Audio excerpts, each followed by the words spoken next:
Hello everybody, today I am going to talk about noise-induced hearing loss. Day by day this is becoming much more relevant because compared to 1 decade back, we are getting more patients with noise-induced hearing loss. Noise-induced hearing loss comes from permanent damage of the hair cells in the inner ear. The inner ear or cochlea has different kind of cell, in that the outer hair cells are the most important cell, which converts the sound energy into the electrical signal. With prolonged exposure of moderately loud sound or with sudden exposure of very loud sound, the hair cells vibrate to such an extent that they can get permanently damaged. The bad part about this is many cells in our body, once damaged, they can grow again. But hair cells is one kind of cell, they cannot be replaced. Once they are dead or damaged, they cannot regenerate, they cannot get healed or repaired by your own body. So this kind of hearing loss becomes permanent. So grossly we can categorize, there are two kinds of noise exposure. One, as I told you, that it is an intense short noise, like it can be the sound of a shotgun, or it can be crackers or a jet plane when it is taking off. So these are the intense sound for very short duration, but even for few minutes they are good enough to cause immense damage in the hair cell. The other variety is the second one, that is repeated exposure of continuous sound. Usually this kind of hearing loss happens in factory workers, those who work in construction site, or those who are using some kind of motor drill instrument, maybe inside the mines or in the military personnel. So all these people, they have to take care of their hearing, and according to the law in our country, these kind of industry do have to perform hearing tests regularly in their employees. At any point of time, if there is sign of noise-induced hearing loss, they should be given leave or they should be transferred to some desk work to reduce their noise exposure. There are also many kind of protective devices available.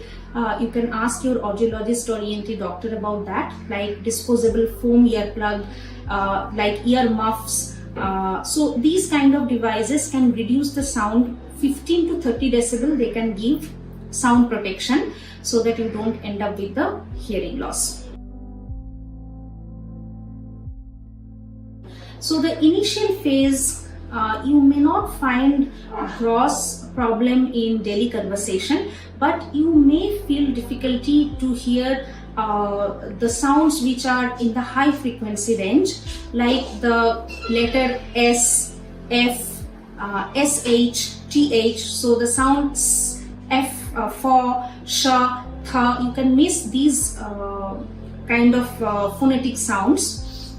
You can also have pain, discomfort, abnormal sound which is called tinnitus, or double hearing just after the loud noise exposure. So if you have these features, you must undergo a test called pure tone audiometry, and that can detect the early onset of noise-induced hearing loss.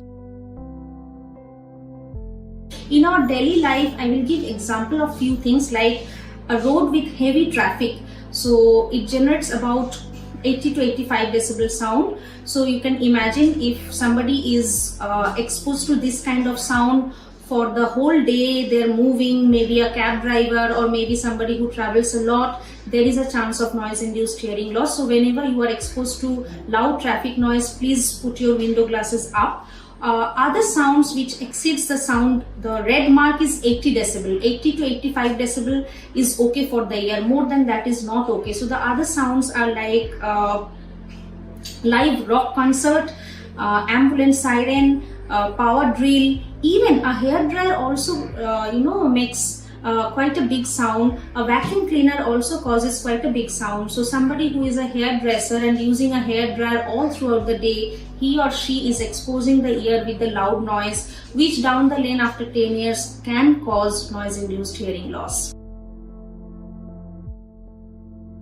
So you have to be mindful that whether I'm feeling uncomfortable in the ear after the loud noise exposure. Suppose you are in a party or you are in some kind of gathering where you're just by the side, your friend is not able to hear you, so you have to lean or shout to make him or her hear. So you can understand that ambient noise is absolutely damaging from your ear, so you have to come out of that place. And you can also use the smartphone decibel app is there. So if you want to know the how the loudness of the sound, is it going to affect my hearing, you can use this kind of app.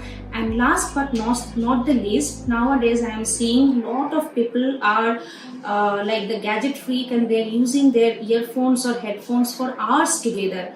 That is going to damage your ear definitely. So you have to reduce using your headphone or earphone as far as possible, and that too, when you are using that, you should not cross the advised sound level. It should be below the hazardous sound level. Thank you.